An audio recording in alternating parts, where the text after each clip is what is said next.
Lady doctor کا مرد مریضوں کو چیک کرنا. میں ایک میڈیکل اسٹوڈنٹ ہوں, مجھے پوچھنا یہ ہے کہ ہمیں میل فیمیل سب کو چیک کرنا ہوتا ہے. امتحان میں بھی نبض وغیرہ چیک کرنے کے لیے میل کو بھی بٹھا دیتے ہیں. میں کہتی ہوں فیمیل کو بٹھائیں تو کہتے ہیں کہ اگر ابھی چیک نہیں کرو گی تو بعد میں بھی چیک کرنا پڑ سکتا ہے. اگر میں چیک کرنے سے انکار کروں تو فیل کر دیں گے. بتائیے میں کیا کروں. اللہ کا خوف چونکہ ہمارے ہاں ختم ہوتا جا رہا ہے, بس دنیا ہی سب کچھ رہ گیا ہے. اللہ کے حکام کو پس پش ڈال دیا ہے.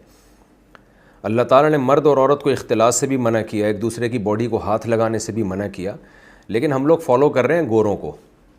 ہم چاہ رہے ہیں کہ ترقی ہم ان جیسی کریں اور پھر مادر پدر آزاد ہو جائیں, بالکل زنا پھیلے سوسائٹی میں.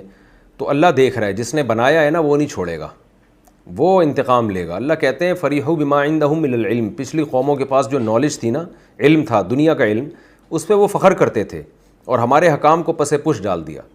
تو آج بھی یہی ہے کہ میڈیکل سائنس ہی کو اور جو سائنس کے دوسرے شعبے ہیں انہی کو انسان نے خدا بنا لیا, اور جو اصل اوریجنل خدا ہے جس نے پیدا کیا, جو نعمتیں دے رہا ہے, اس کی کوئی ویلیو نہیں ہے.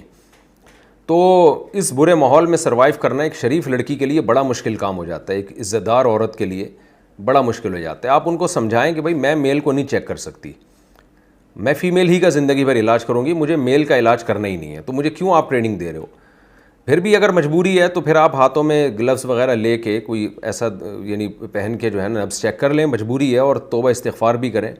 اور جیسے ہی آپ یعنی اس ایجوکیشن سے فارغ ہوں تو پھر آپ یہ عزم کریں کہ میں مردوں کا علاج نہیں کروں گی, میں صرف خواتین کا علاج کروں گی.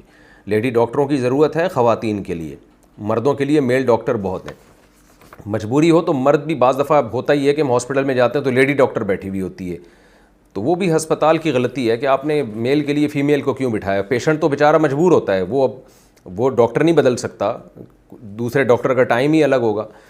تو مجبوری کے حکام الگ ہیں, لیکن آپ حتی الامکان کوشش کریں اپنے آپ کو اس عذاب سے بچائیں.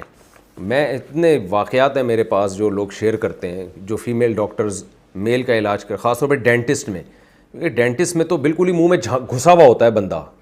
اب میل ڈاکٹر ہے, وہ فیمیل ڈاکٹر کا علاج کر رہا ہے, فیمیل لڑکی کا علاج کر رہا ہے, دانتوں میں گھسا ہوا ہے وہ, یا فیمیل لڑکی ہے ڈاکٹر ہے اور وہ میل یعنی مرد کے دانت چیک کر رہی ہے.